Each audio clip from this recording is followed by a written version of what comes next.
Ngayon, yan. Kasi nga may Thank you po. nag-request din si Atinelia Ramos, hinahanap niya yung recording ng prayer meeting nung nakaraang linggo. Opo. Ni-record ko po na corrupt, no? O, ngayon po, ni-record natin. At Thank you po. lahat ng inyong sasabihin is recorded and will be used against you in the court of law. Okay po mga kapatid, bibigyan ko po kayo ng pagkakataon na maging instrumento ng pagpapala sa buhay ng ating mga kapatid.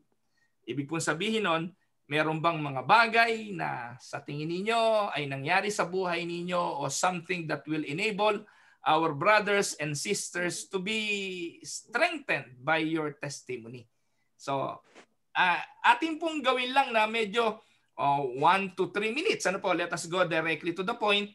At mamaya po, yung mga gusto makipagkwentuhan, pwede naman po nating habaan pa to, no? At tanggalin na natin yung recording at magkwentuhan tayo. Pero ngayon po, ilimit lang po muna natin para yung iba po na medyo may pasok bukas, pwede na hong maka-live sa atin pong Zoom meeting. Pero tayo na wala namang mga trabaho, ako lang pala walang trabaho. Ay pwede akong mag-stay kung gusto po ninyo, no? Okay po. Sino po sa inyo ang merong mga something that you would like to share that will benefit our Christian walk and our Christian journey? Taas po ang kamay. Meron po bang gusto? Silay. Suki natin yan, Silay. Apo. Salamat po sa Panginoon na po dahil yung swab test po ni Kuya Emong ay negative po kasi marami pong nag-positive doon sa kanilang sa management nila. Sila po yung unang sinalang doon sa swab test kasi yung sabi niya yung laging umuupo doon sa table niya, doon sa silya niya, nakikitable sa kanya. Yun po yung nag-positive. Tapos yung kanilang pinaka-big boss, positive din po sa COVID. Kaya sa biyaya po ng Panginoon, negative yung result niya. Kagabi niya po nakuha. At yun po, pinagpapasalamat niya sa Panginoon at doon sa mga nag-pray po sa kanya. Dahil yun, negative po. Nagtatrabaho po siya sa loob lang ng kwarto. Bawal po kasi sila lumabas ngayon. Amen. Kaya yun po ang Panginoon. Praise the Lord. Welcome po Ate Menchi Herrera. Yan, nandiyan po sa Ate Menchi rin. Ho. By the way, yung asawa po ni Lay, si Kuya Emong, ay nasa Afghanistan. Siya po yung nagte-train ng mga aso doon. No, siya po yung namamahala ng mga aso, yung bomb sniffing dogs. Kaya napakadelikado ng trabaho ho niyan, no po. Kaya sama natin lagi sa panala. Alam niyo naman ng Afghanistan, no? Uso doon yung putok dito, putok doon. Kaya lagi pong kasama sa prayer namin yan, no? Si Kuya Emong. Meron pa ho?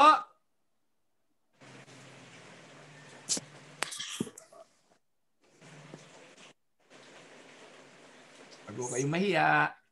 Pwede yung magpakilala yung bagong dating, mga bagong spot. Para si Ate Mirna magsasalita. Ako ho, kasi answered prayer din. Ay, wala. Sige po, Ate Mirna. Kayong bayaw ni Paul Atanasio, yung kanyang bayaw na doktor, na COVID, ang tagal-tagal sa hospital. Na COVID pareho mag-asawa.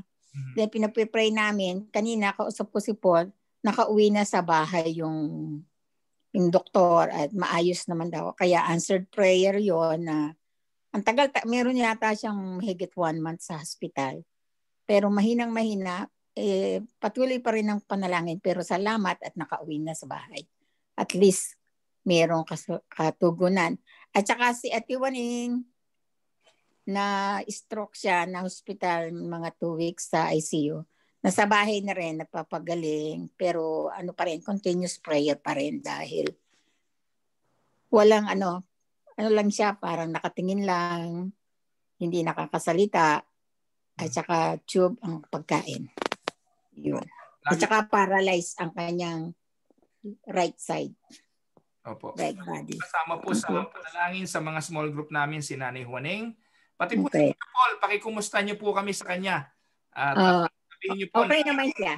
Ang Winnipeg Unida po ay patuloy na kasama siya sa mga pananalangin. Okay. Meron pa ho ba? Mga pagpapala na recently ay inyong nakamit sa Panginoon? Meron pa po. Recently po si Dang, yung misis ko po ay bumalik na uli sa trabaho at 8 hours na po siya ngayon. At yun po, slowly and slowly, I don't know if it is surely, she is recovering sa kanya. Alam niyo naman na nagkasakit siya. Naglilitawan po sa Facebook memory yung journey namin sa kanyang cancer. Kanina po lumitaw yung picture namin na pareho kaming kalbo. No, it was November nung ako'y nagpakalbo din. At it is good to see those pictures reminding us of how cruel cancer is. Pero sa kabila nun ay mabait ang Diyos na pinapalampas naman tayo sa iba't ibang mga karanasan ng buhay.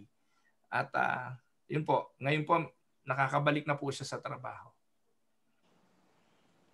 Meron po, isa na lang. Anybody? Bago tayo dumako sa ating pag-aaral. Meron pa ba? Si Eric, pipindutin na yung unmute. No?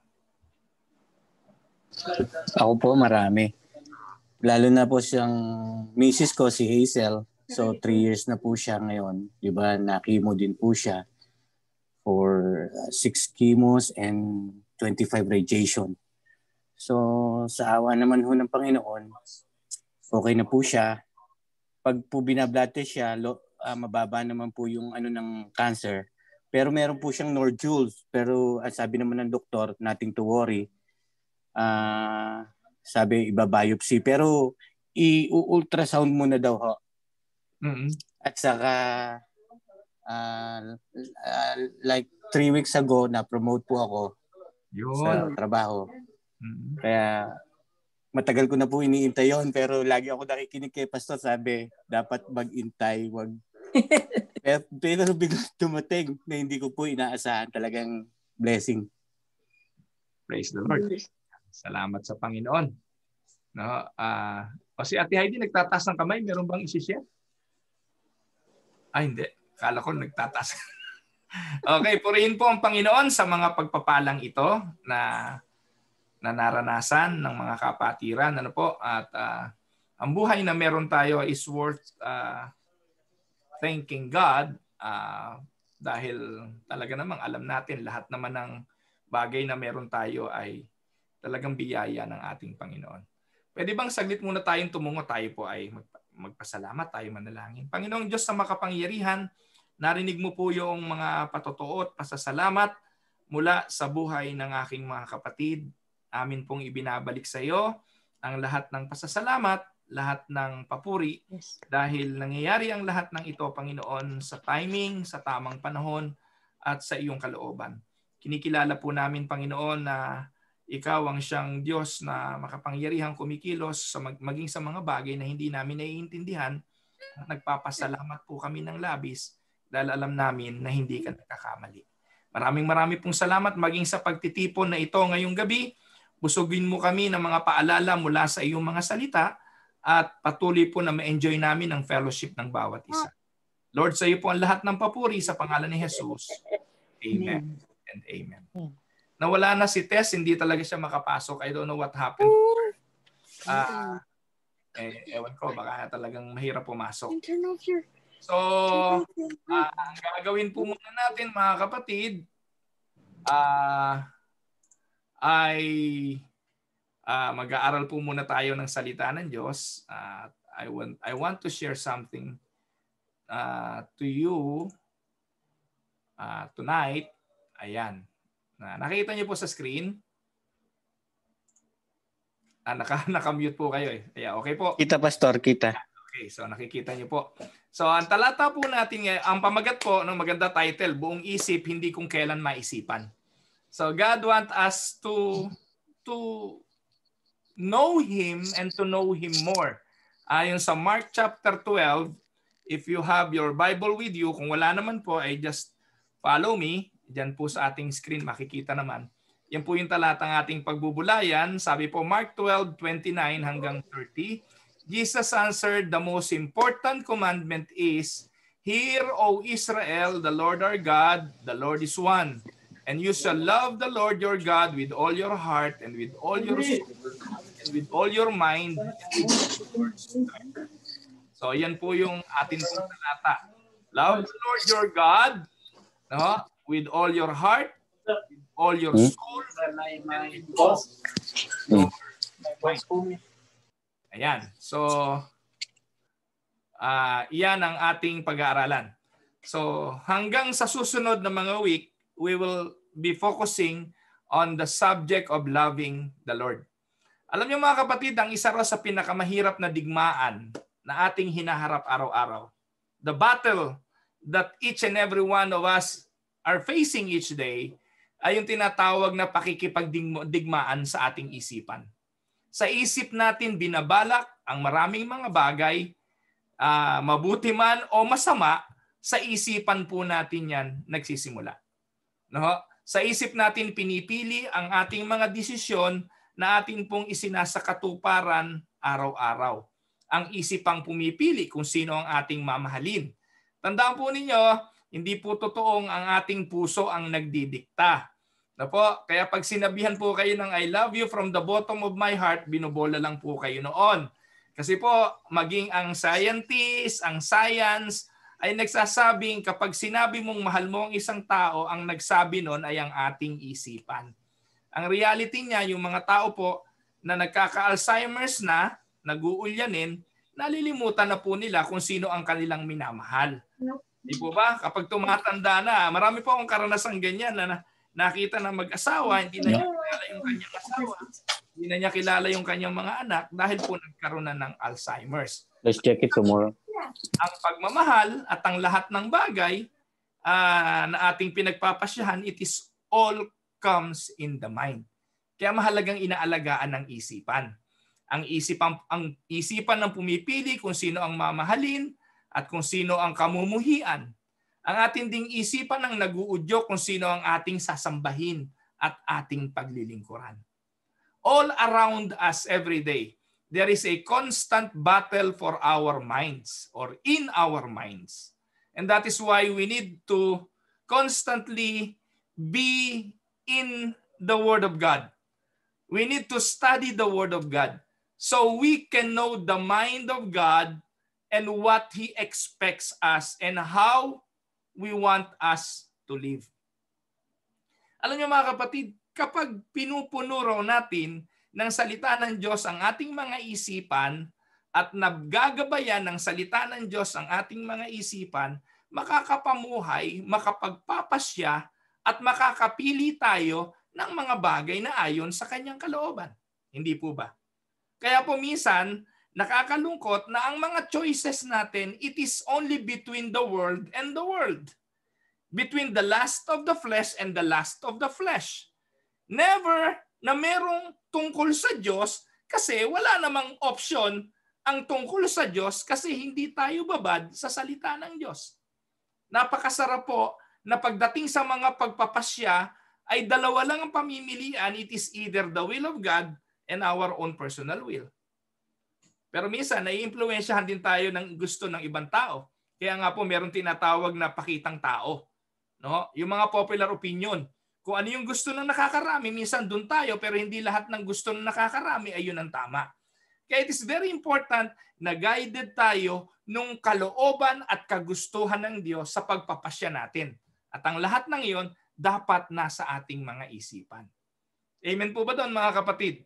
At tandaan po ninyo, hindi natin matututunan ng kalooban ng Diyos kung hindi sa pamamagitan ng kanyang mga salita. Ang problema, mas mahaba yung oras natin sa teleserye, sa Korean novela, no? At kung ano-ano pa. Na alam naman natin, yung mga napapanood natin sa telebisyon, opo, bagamat entertaining, pero most of the time, basura.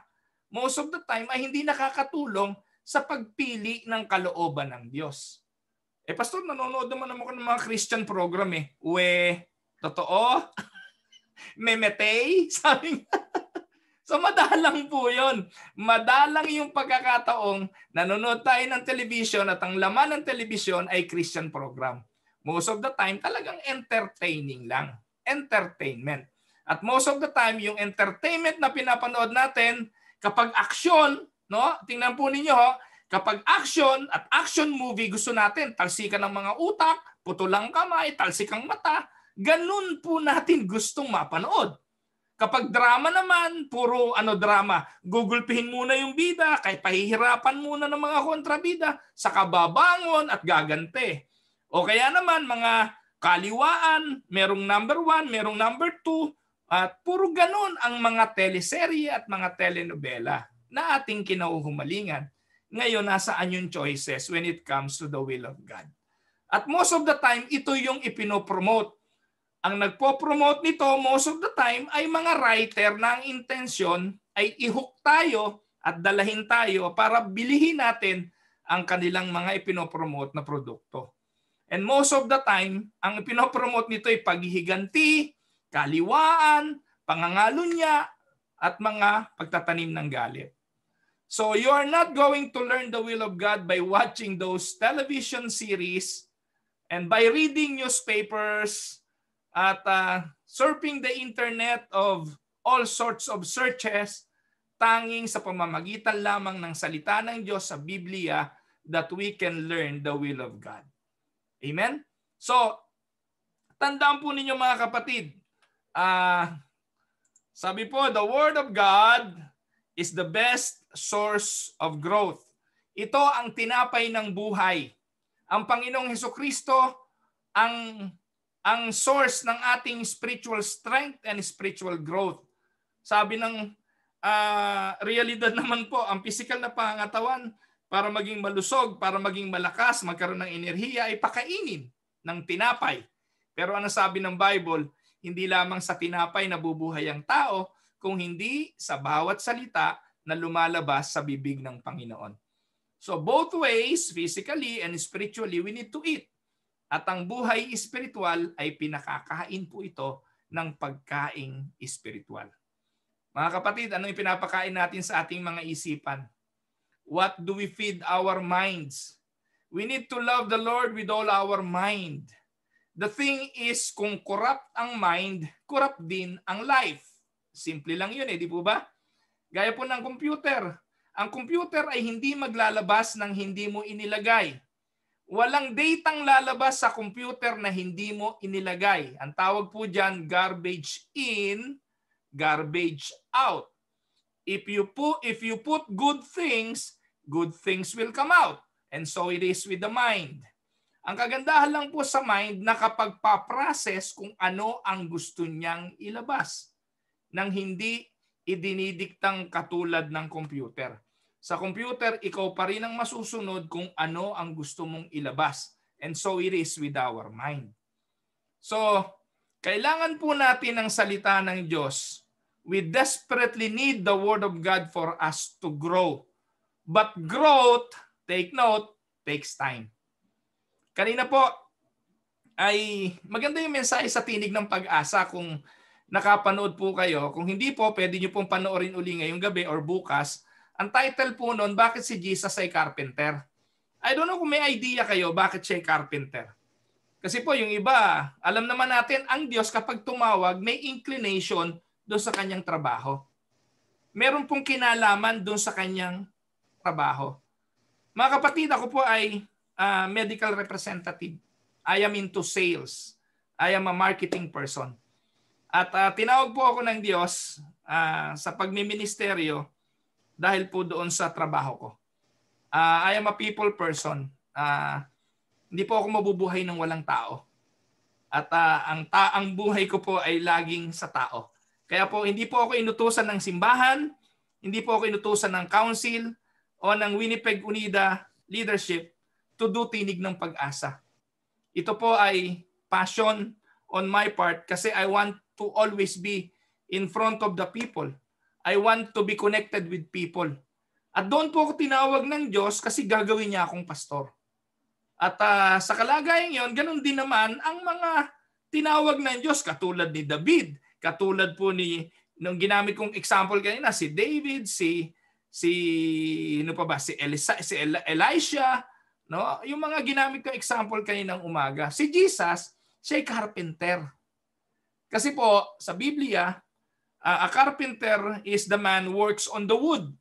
Yung po ang trabaho ng karpintero, yung gawin yung kahoy ay ilagay at isalansan para makapag-construct ng isang bagay. Jesus was a carpenter. Kasi po, ang tao sa Biblia ay ang representation ng tao sa Biblia ay kahoy. Sa kamay ng isang karpintero ay huhubugin niya ang isang kahoy to become a masterpiece. Balikan nyo na lang. Mas maganda ho yung kaninang umaga kasi yung po ang concentration ng message ko. So ibig sabihin po, we are still a work in progress in the hands of a carpenter. Bawat isa sa atin, kahoy po tayo na hinuhubog pa rin ng ating karpintero. Pero itong kahoy na ito, para mamolde ng karpintero ayon sa kanyang kagustuhan, dapat babad po ito sa salita ng Diyos. And it takes time. Walang bata na pagsilang ay matured.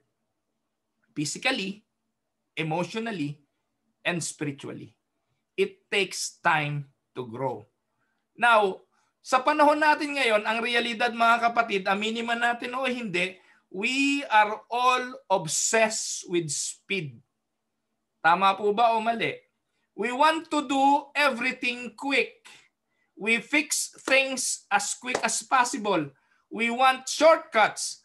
The one-spot solution to every problem. Pero alam niyo po ba, God is more interested in strength and stability than swiftness. Tayo po gusto natin solusyon agad eh. May solusyon tayo sa mga mabagal. Washing machine para mabilis maglaba. Rice cooker para mabilis magsaing. Oven toaster para mabilis mag-toast ng tinapay. O mag-bake, hindi po ba? Pag meron tayong gustong bilihin, tinatamad magluto, meron po rito sa Winnipeg na DoorDash. May skip the dishes. Ewan ko, ano pa yung mga nauutusan para ipamalengke ka? Meron pong ganun. No, meron pong tatawagan mo na lang yung supermarket, di-deliver sa harapan ng pintuan mo. Kapag ayaw mong magluto, lahat ng gusto nating bilihin pwedeng i-deliver sa iyo. Lahat gusto natin mabilis, gusto natin matulin. Ang internet, galit tayo kapag papatay-patay. Pikon tayo kapag nagbabuffer. Gusto natin mabilis na internet. Yung kotse, kung may pagkakataon, gusto natin pinakamabilis na kotse. Pinakamabilis na serbisyo. Pati nga po sa salita ng Diyos, mga kapatid, gusto natin mabilis. Hindi po ba pag Sunday, naku, inip na inip tayo pag medyo napalampas ng medyo kalahating oras yung sermon ni Pastor Camia o tingin na tayo ng tingin sa relo. Kaya yung mga pastor ngayon masyadong na-obsess doon sa pagpapagaling ng mensahe dahil pag naging boring na yung sermon talaga namang naiinip yung mga miyembro, lalo po sa panahon ngayon. Nako, online ngayon ang panambahan. Ang ginagawa, nilalagay sa television yung si pastor. Pag nagse-sermon, alam niyo po katapat niyan ngayon, remote control. Kapag medyo boring na, nako, ililipat na natin yan sa ibang channel kasi hawak natin yung remote. Hindi po ba? Pati ang salita ng Diyos ayaw natin ng mabagal. Gusto natin mabilis, entertaining, at hindi boring. Yan po ang gusto natin. Lalo ngayon talagang struggle ang mga pastor na mag-sermon kasi naka-television kami pag Sunday. Kaso pag Sunday, katulad po ng mga regular na Sunday dito sa Canada, kasabay niya na magagandang palabas sa television. At ayun na nga, kapag medyo boring, hawak niyo ang remote, lipat muna tayo doon sa medyo nakakatawa at medyo may aksyon o kaya naman ay doon sa may drama. Kesa kay pastor na minsan nga puro kwento, walang kwenta.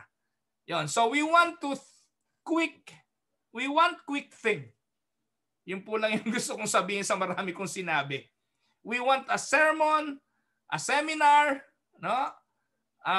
Or an experience that will instantly resolve our problems.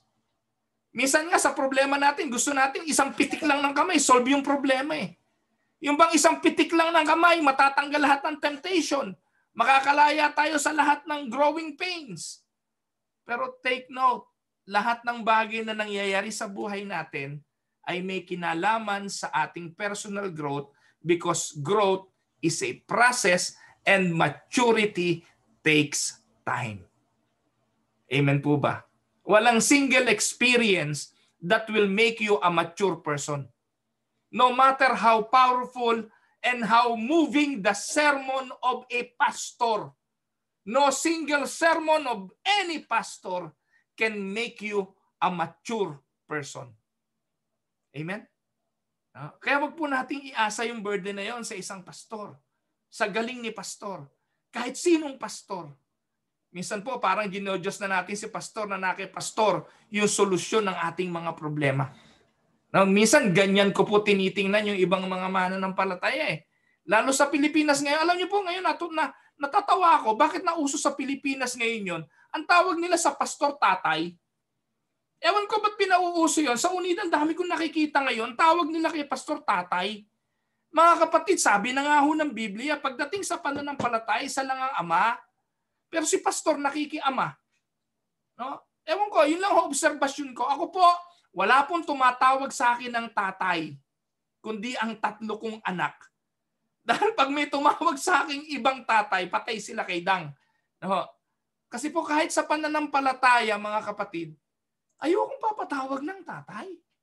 Nangingilabot ako pag naririnig ko yung ibang pastor ang tawag sa Facebook pa yun. No? Tatay pastor na ganito, tatay pastor na ganon. No? Para bang they want to be connected, they want to be intimate with the pastor to the point that they want the pastor to be their father.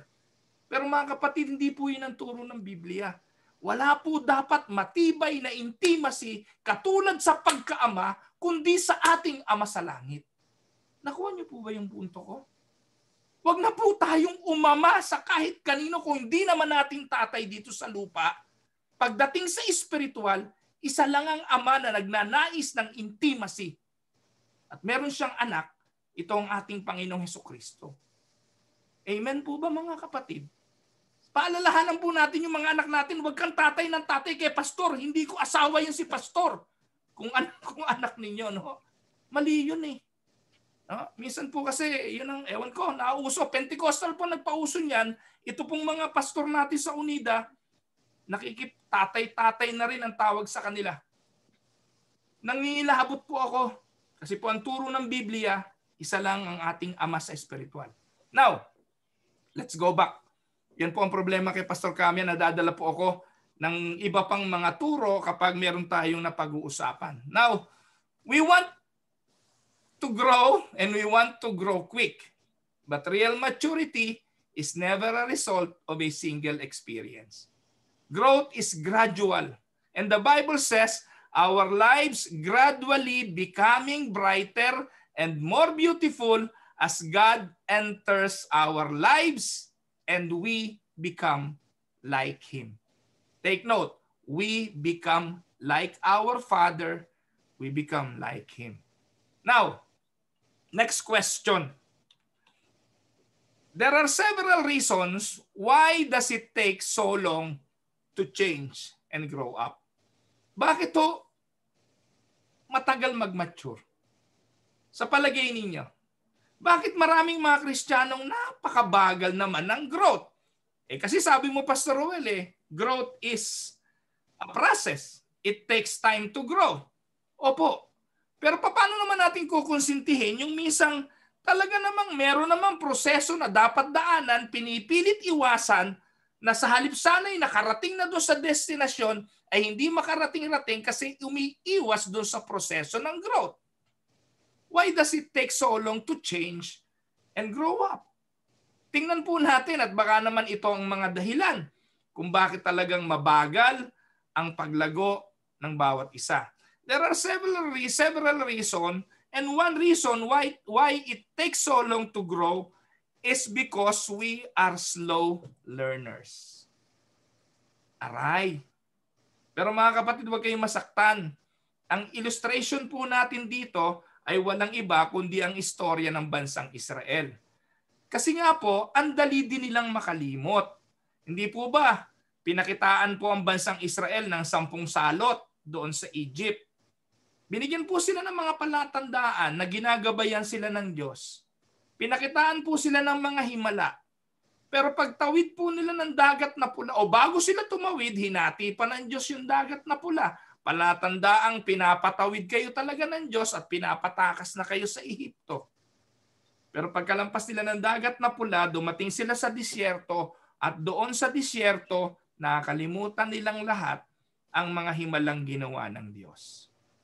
The history of Israel illustrates how quickly we forget the lessons God teaches us and how soon we revert to our old patterns of behavior. Ano pong nangyayari? At dahil po bumabalik tayo sa old pattern, ang gagawin ng Diyos, ipapadaan ka rin ng ipapadaan repeatedly sa mga sitwasyon na kailangan mong matutunan. We need repeated exposure. Hanggat hindi ka nakakatapos ng grade 1, hindi ka makakapunta ng grade 2. Hanggat hindi ka nakakaalis doon sa karanasan na yan, ibig sabihin lang yan, meron ka pang dapat matutunan dyan. Kaya minsan, ang tanong natin, Lord, ba't pa naman paulit-ulit? Huwag mong tanungin ng Diyos kung bakit paulit-ulit. Ang tanungin mo ay, Lord, anong gusto mong matutunan ko dito? At maniwala man kayo o hindi, kapag nakita ninyo ang lesson ng bagay na yon, lilipat kayo sa susunod na hakbang ng paglakad sa buhay pananampalataya. The reason why the reason why it takes so long to grow up is because we are slow learners. Pero kung mabilis po tayong matuto sa pamamagitan ng pag-aaral natin sa salita ng Diyos at natutunan natin, maniwala po kayo, mabilis po kayong magbubunga. Mabilis po kayong lalago. Mabilis yung mapagtatagumpayan ang mga suliranin ng buhay. Titibay po kayo bunga nito kasi natutunan ninyo kung ano ang lesson. Amen? Pangalawa, why does it take so long to change and grow up? The answer to that, number 2, we have a lot to unlearn. Amen? Marami po tayong bagay na kailangang tanggalin. Since most of our problems and all of our bad habits didn't develop overnight, it's unrealistic to expect them to go away immediately. Alam niyo po ba na ang habit ay hindi naman na-develop ng madalian? Alam niyo po ba mga kapatid na hindi naman madaling ma-addict sa sugal? Wala pong na-addict ng isang beses lang. Tandaan niyo po yan. Kahit po yung shabu, kahit po yung anong drugs, walang na-addict ng tumikim ng isang beses lang at tinigilan na. Ako po nanigarilyo din po ako nung araw eh. At tandaan po ninyo, ang isang hit-hit at ang isang kahang sigarilyo, hindi pa ho yun nakaka-addict. Kailan ka ma-addict? Kapag paulit-ulit mong ginagawa. And it takes time to develop that habit. And once it develops, ayun na ho, ang hirap na pong tanggalin. Kasi addiction na ang tawag doon. So lahat po ng kinahuhumalingan ng tao, lahat po ng kinaka-addikan ng tao, chismisan, yung mga ganyan, nakaka-addict din yan chismis eh, di po ba? Nakakaraos kang maghapon, walang natatrabaho, yung mga magkakapit-bahay, kundi chismisan lang ng chismisan eh. Kaka-addict yan. Ang hirap iwanan yan eh. No? Alam niyo, may kilala nga ako eh. No? Naikwento ko na yata ito. Dahil addict siya sa casino, pinaban niya yung sarili niya doon sa casino. No? Nagpaban siya. Pwede ho yun dito sa Canada eh. Papalista mo no, na bawal ka nang pumasok dito sa kasinong ito. Eh, ang problema, gaano karami kasino na kailangan mong tawagan para iban mo yung sarili mo. Kasi po talagang ang hirap pagtagumpayan. Gaya ng binanggit ko, most of our problems, most of our bad habits, hindi po yan na-develop overnight. At dahil hindi yan na-develop overnight, it is unrealistic to expect them to grow away immediately. There is no pill or prayer or sin or principle that will instantly undo the damage of many years' experience. Kaya minsan yung sasabihin ng pastor, pang! Wala ka na ngayon, malaya ka na sa bisyo. Buhay magpapapaniwala doon. There is no such one click thing to undo the damage.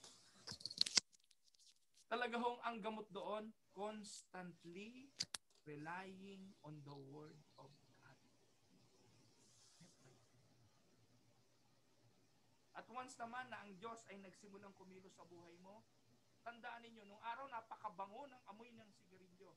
Kahit second-hand smoke, kahit nanggaling usok sa isang 2 linggong hindi nagsisipilyo. Kapag ibinuga ang usok, habol-habol mo yung usok na yon. Dahil adik ka dun sa amoy ng sigarilyo. Pero ngayon mga kapatid, napakalayo ng tao na amoy ko yung sigarilyo, amoy beha, ano ba naman kako-amoy niya? Kasi pinalaya ka na ng Diyos doon sa... Pastor Romina, sounds nyo, volume. Pastor, kumina ang volume niyo. Wala kayong sounds, Pastor. Aha, patay. What happened? Nakamute tayo. Ay, Wala kayo, Pastor. Pastor. Nawala po yung sound. Wala ho? Nawala na yata si Pastor. Nag-raise ako. Wala na. Wala. Are you using computer? Ayan. Wala ang internet. Pastor, wala. Hindi, alam niya. Inaayos sila. Wala ho volume. Inaayos. Kaya hindi siya nagsasalita. Akala ko ako lang. Wala ho.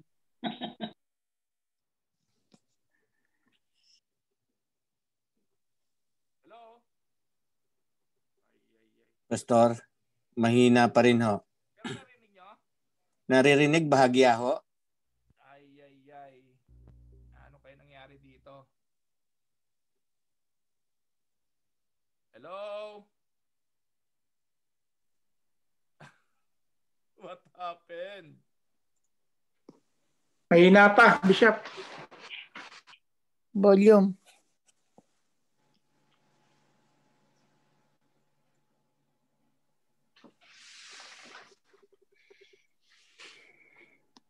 Hello? Ay. Yeah, meron Yan, ho. ayan na. Yan. Hello? Meron na po? Meron na. Lakas na. Oh, yan. Yeah, meron na. Saan ako tumigil? Nawala na ako. Ayan. Hindi ko na alam nasan ako. Pero yun nga ho, we have a lot of things to unlearn. Yun ang pangalawa. Ho. Pangatlo, ano nangyari dito? Pangatlo ay we are afraid to humbly face the truth about ourselves. Okay na po? Malakas na ho ba? Malakas na. Po. We are afraid to humbly face the truth about ourselves. I have already pointed out that the truth will set us free. Take note of that. Sabi po ng Bible, and we know the truth, and the truth will set us free. At ito po'y katotohanan, John 8:32, hanggat hindi po natin tinatanggap na merong problema at kailangan natin ng paglago, hindi po tayo lalago. We need to have the desire to grow. It is like a baby that is being fed. Di po ba yung mga batang sabi, payat no? Bakit ba payat yung anak mo? Kasi po mahinang kumain. Bakit ba yung anak mo tila malnourished? Pihikan po kasi. Alam niyo po mga kapatid, pagdating po sa buhay pananampalataya at sa pagkain espiritual, dapat po talaga masiba tayo. Ano po? Dapat po matakaw tayo. Pagdating sa paglago, kailangan po kasi lamang yung matakaw. Ano po? Pagdating sa salita ng Diyos, kauhawan. Di po ba yun ang sinasabi? Kauhawan po natin ito. Kagutuman po natin ito. At kailangan po natin itong i-desire. But the problem is we are afraid to humbly face the truth ourselves. Ano po? We are prison in denial. Or we are in the prison of denying it. Only as God is allowed to shine the light of His truth on our faults, failures, and hang-ups, can we begin to work on them. This is why we cannot grow without a humble and a teachable attitude. So hanggat sinasabi natin sa ating mga sarili na malakas ako, hindi ko kailangan ng Diyos, hindi ko kailangan ng spiritual growth, then we will not grow. Pero pag inaamin natin sa ating mga sarili na kailangan natin ng paglago and we humble ourselves, then we will start to grow. The next is, growth is often painful and scary. Nakakatakot po ang growth. Why? Kasi po, sa bawat paglago, meron tayong mga naiiwanan. There is no growth without change. And there is no change without fear or loss. And there is no loss without pain. Every change involves a loss of some kind. You must let go of old ways in order to experience the new. May mga bagay kang iiwanan para ka humakbang patungo sa isang bagay na bago. At minsan, natatakot tayo sa mga bagay na ayaw nating iwanan. Alam niyo po, ewan ko kung na-experience ninyo ito nung bago kayong nag-asawa. Kasi ang pag-asawa is a new phase of having a new relationship. Pag nakipag-asawa ka na, bubuo ka ng isang bagong pamilya. Bubuo ka ng isang relasyon sa iyong asawa. Kayo'y dalawa pero kayo'y pag-iisahin. Pero hindi pwedeng isama sa inyo yung mga extra baggage mo nung ika'y binata pa o dalaga ka. Pero di ba nakakatakot na pasukin ito kasi naku, hindi na pwede itong ganito, hindi na pwede yung ganon. Kung dati inuumaga ka ng uwi, kasama mo, tropa mo, pag hindi ka nag-adjust sa bagay na ito, asahan mo, maghihiwalay kayong mag-asawa. Pag hindi ka nag-adjust tungkol sa mga bagay na ito, pag-aawayan nyo ito ng pag-aawayan, at ito ang pagsisimula ng paghihiwalay ninyo mag-asawa. Ang pakikipagkasundo sa Panginoong Jesucristo ay katulad din ng isang pakikipagtipan. May mga bagay tayong iiwanan at may mga bagay tayong hindi na babalikan. Ang problema, minsan humahakbang tayo ng isang paa sa pananampalataya at isang paa sa pagsunod sa Panginoong Jesucristo. Or rather, pagsunod sa mundo. Hindi naman pwedeng isang hakbang sa mundo, isang hakbang sa Panginoon. Isang hakbang sa bisyo, isang hakbang sa pagsunod sa Diyos. You will not grow in that kind of a lifestyle. We need to follow the Lord and we need to grow in Him. We need Him to help us to grow. Again, every change involves a loss of some kind and you must let go of old ways in order to experience the new. We fear these losses, even if our old ways were self-defeating, because like a worn-out pair of shoes, they were at least comfortable and familiar. Kahit na nga ho, sira na ito, ayaw pa nating itapon kahit na merong bago. Kasi familiar tayo doon. Panghuli, habits take time to develop. Binanggit ko na po ito kanina, yung bisyo ang tagal ma-develop, yung pa kayang good habits. Remember that our character is the sum total of our habits. You cannot claim to be kind unless you are habitually kind. You cannot be generous unless you are habitually generous. You are not loving unless you are habitually loving. And you cannot be kind without even thinking about it. You cannot claim to have integrity unless it is your habit to always be honest. A husband who is faithful to his wife most of the time is not faithful at all. No? If a husband who is faithful to his wife most of the time is not faithful at all. Your habits define your character. Kailangan to continuously. And there is only one way to develop the habits of Christ-like character. You must practice them, and that takes time. Tandaan po ninyo, there is no instant habits. Sabi po ni Apostol Pablo kay Timoteo, practice these things. Devote your life to them so that everyone can see your progress. If you practice something over time, you get good at it. Repetition is the mother of character and skill. Mga minamahal na mga kapatid, sa pagtatapos, ano ba ang mga bagay na ipinapasok natin sa ating mga isipan? Ang sabi po, ibigin daw ang Diyos ng buong puso, buong lakas, buong kaluluwa, at buong isip.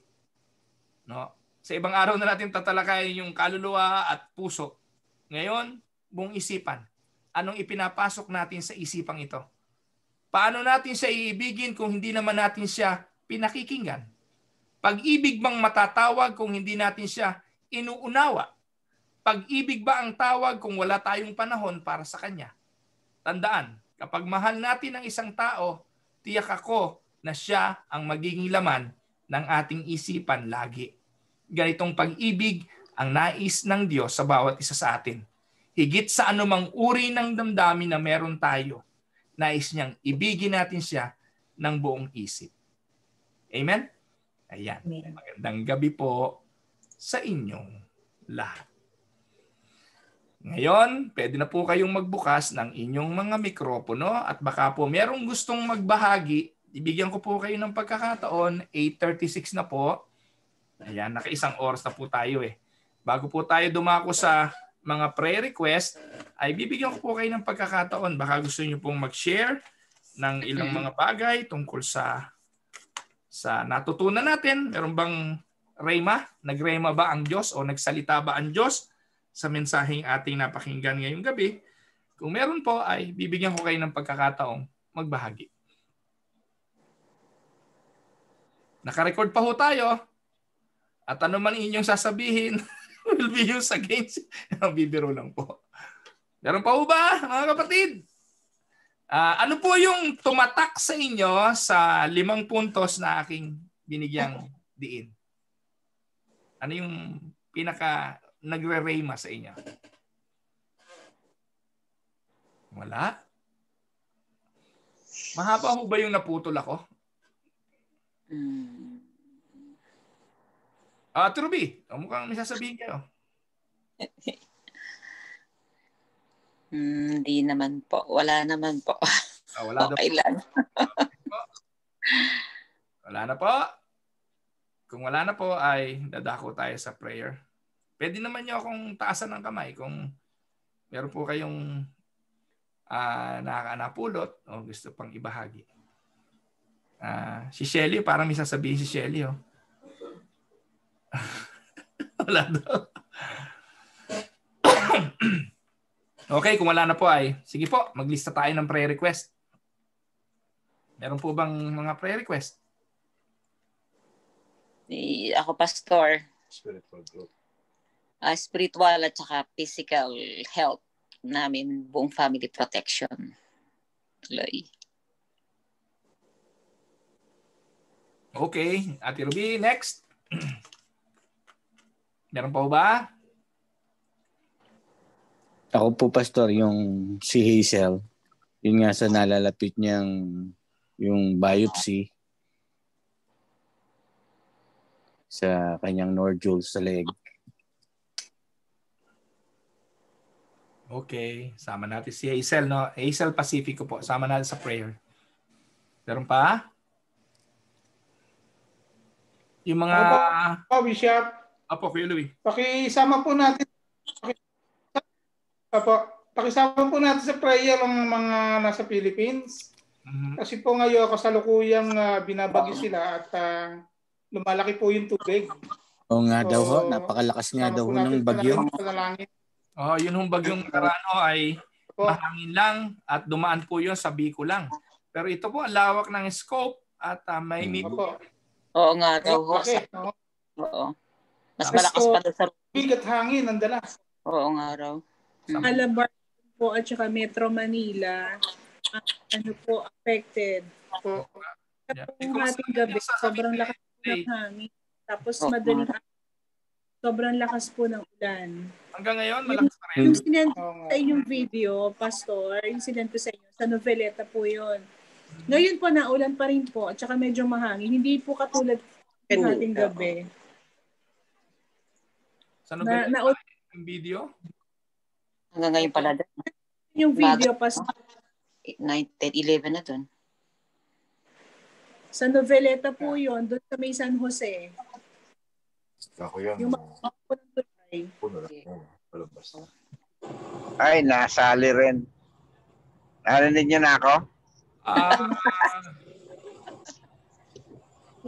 Naka-off pala yung aking... Naka-mute pala. Naka-mute. Si Parekoy. Okay. Naka-mute pala ako kaya hindi ako marinig. Prayer na lang po kay Tess. Okay. Hindi ko ma-share. Patuloy na kagalingan po. Grabe ang andiis niya. Hindi makapasok kasi si Tess yung audio niya Pinapatawag ako ni Ma'am Ira.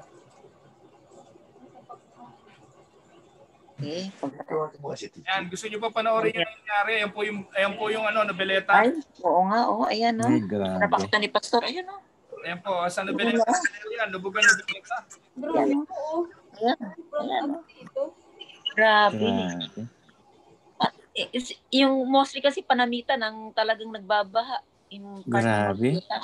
Ayan San Jose po yan. San Jose Noveleta po. Opo, di ba po yung yung bridge, may bridge po doon yung pagbaba po ng bridge. Malapit po sa municipal hall ng Noveleta. May munisipyo ng Noveleta. Pwede sa telepono. Na ano mo na? Doon.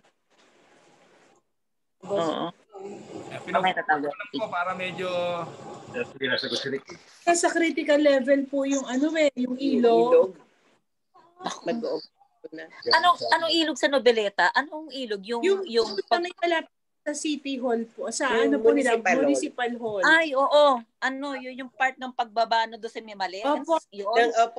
Tulay. Yung pagbaba po mismo ng tulay. Yung mga kapatira natin sa Bacau, no? Umapaw na po.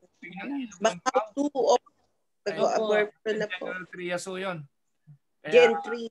Ngayon. Pari yung bukas malaman natin ang balita dyan sa mga yan. No? Bali kapapadala lang ho namin ng tulong sa Bicol dahil po doon sa Rolly. Sa Rolly. Ngayon. No?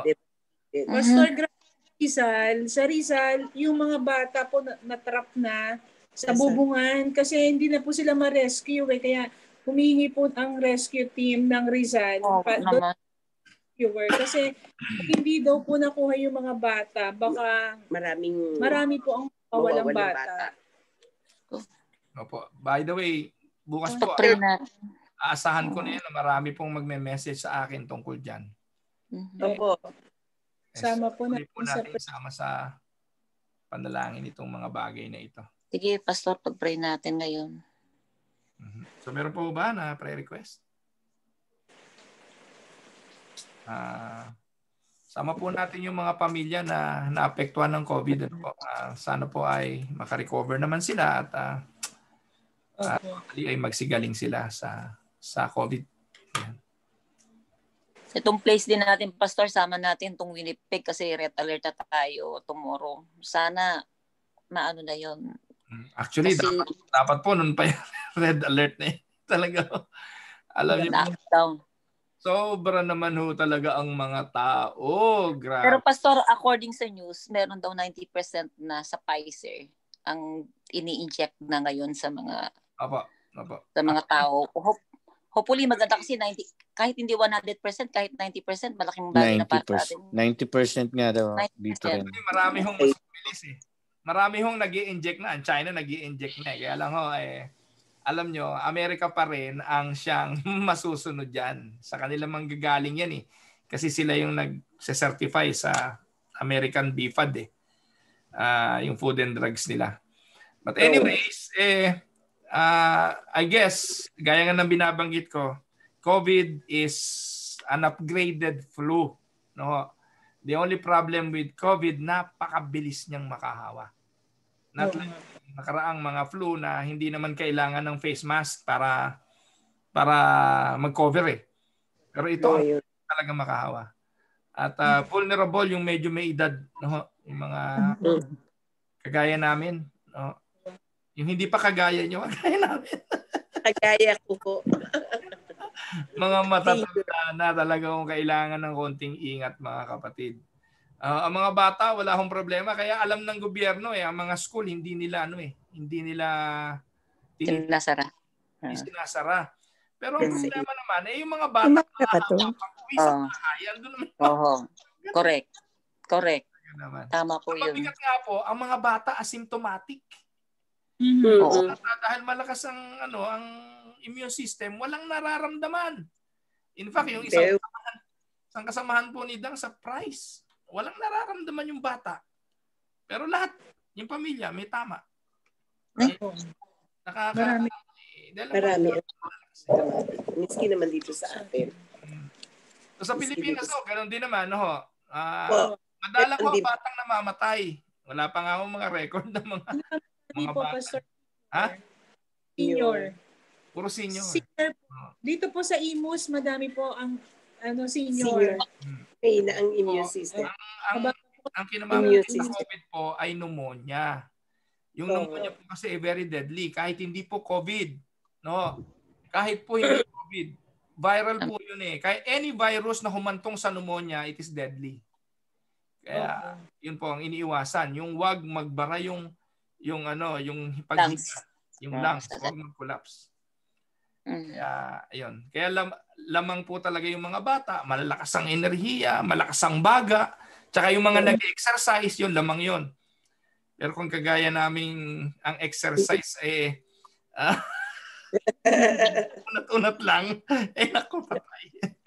Iyon lang, Pastor, magano ka ng allergy, napakahirap na, yung pang pneumonia to. Dali ako ng allergy ng isang araw ninervyos din ako. Talagang sinagihan din ako. Naku po, Diyos ko, ano kaya ito?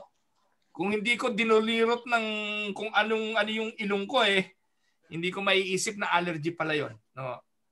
Kaya yon, uminom po ako ng antihistamine. Awa ng Diyos, isang araw lang, nawala na. Pero naapektuhan yung lalamunan ko tsaka ilong. No, wala, allergy lang. Salamat naman sa Diyos. So, yun po mga kapatid. Samahan po ninyo ako. No? Tayo po ay dudulog sa Panginoon at tayo po at ipagkatiwala natin sa Panginoon ang atin pong mga personal na kahilingan. Manalangin po tayo. Panginoon namin na makapangyarihan, salamat po sa iyo sa pagsama mo sa amin pong gawain ngayong gabi. Salamat po sa buhay ng aking mga kapatid, ni Ate Mirna Sinfuente, ni Ate May Herrera, ni Ate Tess Castillo, at ni Kuya Bert Castillo. Salamat po sa buhay ni Ate Shelly Sarte, Lord God, ni Kuya Louie, at ni Ate Heidi, ni Ate Lesty, at ni Lay. Salamat din po sa sambahayan ni Dondon at ni Agnes, si Ate Mirna Sapitan, patuloy pong pagpapala ang ipagkaloob mo sa bawat isa. Kay Eric, dalangin ko rin po si Hazel, ang patuloy po na pagpapala mo sa kay Hazel sa kalusugan. Panalangin ko po, Panginoon, yung upcoming biopsy na nawa po ay patutunayan lang ng bagay na ito na ang aming kapatid ay malusog at everything is well with her. I'm also praying, O Lord, for the whole family, yung kanilang kalagayan doon sa Mexico, ang kanilang pagtatrabaho, pagpalain mo po at patuloy mong palaguin ang kanilang buhay espiritual.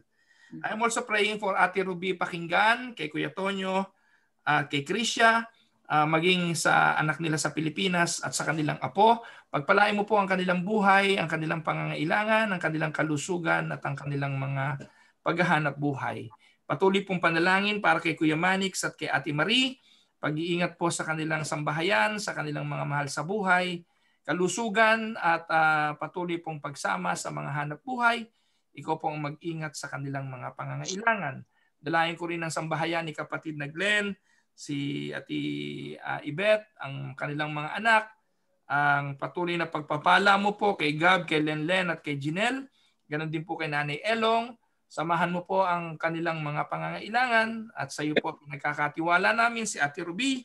Ganon din po si Kuya Dani, ang kanilang kalusugan, ang patuloy pong pagsama mo sa kanilang pamilya, sa kanilang mga anak at mga apo.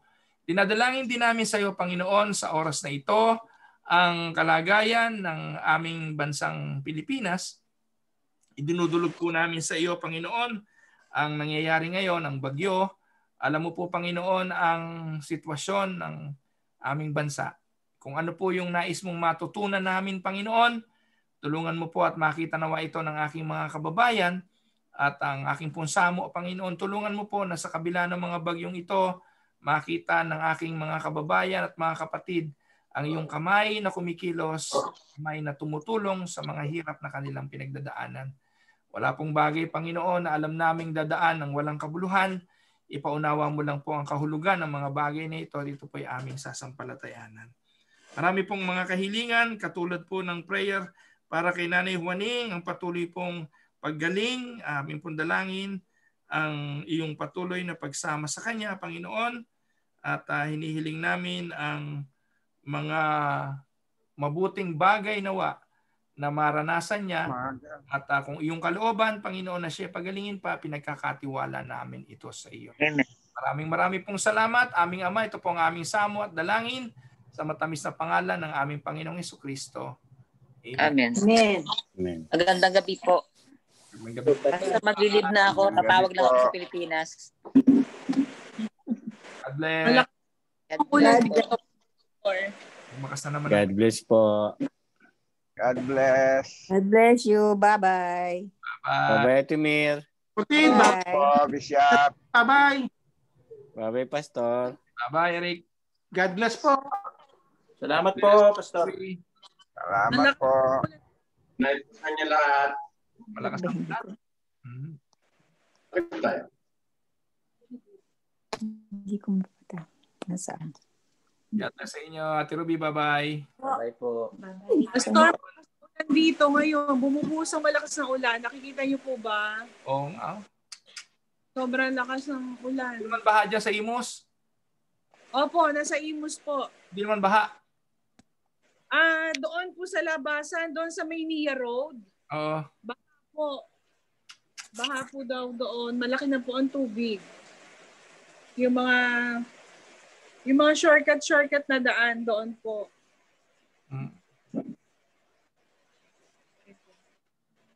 Pagpalain kayo ng Panginoon, kita-kita tayo uli bukas sa Tinig ng Pag-asa. God bless.